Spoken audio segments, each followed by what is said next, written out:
Operation सिंदूर के बाद देश के जांबाज जवानों का जोश बढ़ाने खुद जवानों के बीच प्रधानमंत्री पहुंचे। आज प्रधानमंत्री मोदी ने पंजाब के आदमपुर एयरबेस का दौरा किया। सुबह तकरीबन 7 बजे प्रधानमंत्री दिल्ली से रवाना हुए। आदमपुर एयरबेस में पीएम मोदी करीब 1 घंटे तक रुके। वहां उन्होंने सैनिकों से बातचीत की।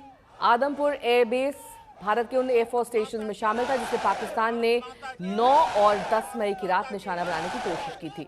आदमपुर एयरफोर्स स्टेशन को देश के दूसरे सबसे बड़े एयरबेस में गिना जाता है। इसे MiG-29 फाइटर जेट का घर भी कहा जाता है।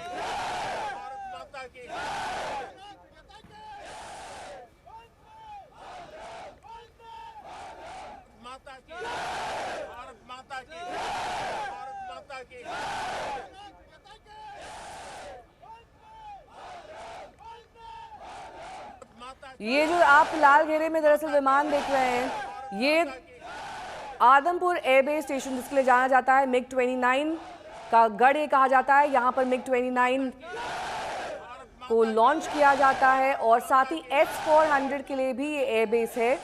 आदमपुर एयरबेस देश का दूसरा सबसे बड़ा एयरबेस जहाँ पर सुबह प्रधानमंत्री नरेंद्र मोदी की मौजूदगी। इसी के पीछे S-400 डिफेंस सिस्टम जिसने अहम भूमिका निभाई थी भारत पाकिस्तान के युद्ध में, और खास तौर पर MiG-29 का इस्तेमाल कई ऐसे मौकों पर किया गया है जहां पर हमने पाकिस्तान को धूल चटाई। माता की, भारत माता की, भारत माता की,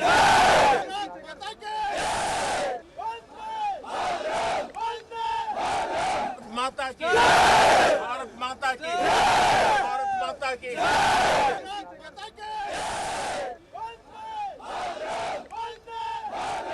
माता की, भारत माता की, भारत माता की। ये तस्वीर प्रधानमंत्री की MiG-29 के साथ आप देख रहे हैं और पीछे बैकग्राउंड में भी इन तस्वीरों में लगातार MiG-29 दिखाई दे रहा है। ये वो फाइटर जेट है जिसमें कई सालों तक भारत ने नाज किया है, गर्व किया है और अहम युद्धों में MiG-29 ने अहम भूमिका निभाई है। आज आदमपुर एयरबेस में जवानों के बीच जब प्रधानमंत्री की मौजूदगी थी तो S-400 भी बैकग्राउंड में आप देख सकते हैं।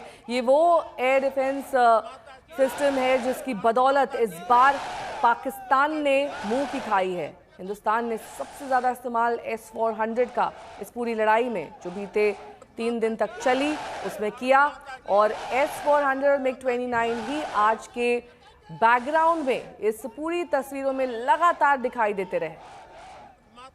मंजीत नेगी मेरे सहयोगी जुड़ गए हैं तमाम जानकारी के साथ। मंजीत, बहुत अहम ये पिक्चर्स हैं। S-400 डिफेंस सिस्टम जिसमें भारत ने पूरी तरह से बैक किया, उसी का इस्तेमाल सबसे ज़्यादा हुआ और शायद यही S-400 था जो लगातार चर्चा का विषय रहा। जब भी एनालिसिस इस भारत पाकिस्तान युद्ध की गई, सबसे ज़्यादा चर्चा का केंद्र S-400 और आज वो तस्वीरों में बैकग्राउंड में। देखिए नेहा, S-400 भारत ने जब खरीदने की बात की थी तब से लेकर अब तक ये चर्चा का विषय है। इस वक्त जब अमेरिका की मध्यस्थता की बातें की जा रही हैं कि अमेरिका ने दोनों देशों के बीच मध्यस्थता कराई, उस वक्त भी S-400 की चर्चा हो रही है। क्योंकि जब भारत ने रूस से S-400 लेने की बात की थी, क्योंकि इस वक्त ये दुनिया का सबसे एडवांस मिसाइल सिस्टम है जो 5000 किलोमीटर तक जिसकी मारक क्षमता है, जिसमें अलग अलग long, short range, medium range, long range की मिसाइल सिस्टम है, और वो एक तरह का सबसे कारगर डिफेंस और ऑफेंस दोनों तरह का मिसाइल सिस्टम है।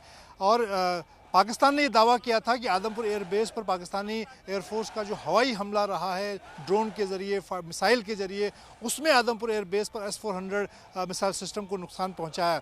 और इसीलिए प्रधानमंत्री नरेंद्र मोदी का यहाँ पर उन लड़ाकू विमान पायलट के बीच में पहुँचना, S-400 की तस्वीरें दिखाना, ये साफ संदेश है कि पाकिस्तान ने जिस तरह का प्रोपेगेंडा किया उसमें उसका कोई सिर पैर नहीं था। और लगातार पाकिस्तान ज़मीन पर और आसमान में लड़ाई लड़ने के बजाय साइबर स्पेस में लड़ाई लड़ रहा था, सोशल मीडिया में लड़ाई लड़ रहा था, जो सच्चाई अब सामने आ रही है। भारतीय वायुसेना के जो DG एयर ऑपरेशन हैं, जो ऑपरेशन को कमांड करते हैं, उन्होंने तस्वीरों के जरिए दिखाया कि पाकिस्तान के 11 अलग अलग जो एयर बेसेस हैं, महत्वपूर्ण एयर बेसेस हैं, इस्लामाबाद, लाहौर, सरगोदा, सियालकोट, हर जगह जो पाकिस्तान के महत्वपूर्ण एयर बेसेस हैं, 11 एयर बेसेस में पाकिस्तानी वायुसेना के command control centre, drone centre, उनके रडार सिस्टम, सबको भारतीय वायुसेना की लड़ाकू विमान ने मिसाइल के जरिए, ड्रोन के जरिए नेस्तनाबूद करने का काम किया है। और यहाँ आदमपुर एयरबेस पर प्रधानमंत्री का खुद पहुँचना ऑपरेशन के बीच में और वो सारे सिस्टम वहाँ पर देखना, ये दिखाता है कि पाकिस्तान किस तरह का झूठ बोल रहा था। और पिछले 2 दिन से एक तरह से लोगों में भी ये इस तरह की बात घर कर रही थी कि शायद भारतीय सेनाओं की तरफ से उसका जो पूरा पराक्रम है वो सामने नहीं आ पा रहा है। लेकिन अब प्रधानमंत्री जिस तरह से एयर वॉरियर के बीच में पहुंचे हैं वो लोगों का हौसला बढ़ाने के लिए बहुत कारगर साबित होगा। ठीक है मंजीत, रोकूंगी आपको। हिमांशु का रुख करेंगे। हिमांशु, जो एनएसए और प्रधानमंत्री की बैठक चल रही थी, उस बैठक से क्या निकलकर सामने आया है और इस बात की कितनी संभावना है कि इस आदमपुर एयरबेस के बाद प्रधानमंत्री किसी और एयरबेस या सेना के बीच पहुंच सकते हैं? क्या संभावना है इस बात की? देखिए, अभी ये कहना बड़ा मुश्किल है कि प्रधानमंत्री नरेंद्र मोदी जो है आदमपुर एयरबेस पे आज होके आए तो किसी और एयरबेस पे जाएंगे या नहीं जाएंगे, क्योंकि ये चीज़ें प्रधानमंत्री नरेंद्र मोदी बड़ा गुप्त रखते हैं, सीक्रेसी मेंटेन करके रखते हैं। उसका सबसे बड़ा कारण यह है क्योंकि एक तो प्रधानमंत्री की सिक्योरिटी का इशू होता है और तमाम इस तरीके की चीज़ें जो हैं वो चौंकाने के लिए हमेशा प्रधानमंत्री नरेंद्र मोदी जो हैं वो करते हैं लोगों के लिए, क्योंकि उनको लगता है कि कुछ ऐसी यूनिक चीज़ करनी चाहिए, एक ऐसी तस्वीर पेश करनी चाहिए जिसका संदेश जो है वो कई जगह पर जाए। जैसे आज अगर वो आदमपुर एयरबेस गए हैं तो उन्होंने संदेश पाकिस्तान को भी दिया, विश्व के बड़ी बड़ी ताकतों को भी दिया कि भारत की सेना किस तरीके से जो है वो काम करती है, कैसे ऑपरेशंस को सक्सेस करती है, और अगर ऑपरेशन सक्सेस होता है तो उसका जश्न जो है खुद भारत के प्रधानमंत्री नरेंद्र मोदी जो है उनके साथ जाके बनाते हैं, उनसे बातचीत करते हैं, उनके एक्सपीरियंस को शेयर करते हैं और खुद अपने एक्सपीरियंस को जो है उनको बताते हैं।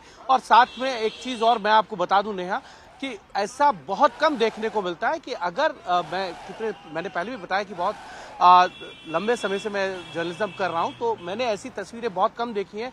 ऑफिशियली तौर पर प्रधानमंत्री जो है वो अधिकारियों से, सेना के जवानों से मुलाकात जरूर करते हो, लेकिन अनऑफिशियल तरीके से वहां जाना और मुलाकात करना, यानी ऑफिशियल अगर कोई कार्यक्रम नहीं है, उसके अलावा कभी ऐसी तस्वीरें देखने को बहुत कम मिली हैं कि प्रधानमंत्री कहीं गए हो और जवानों से मुलाकात की हो, उनसे बातचीत की हो, उनसे उनके एक्सपीरियंस के बारे में पूछा हो, अपने एक्सपीरियंस शेयर किए हो।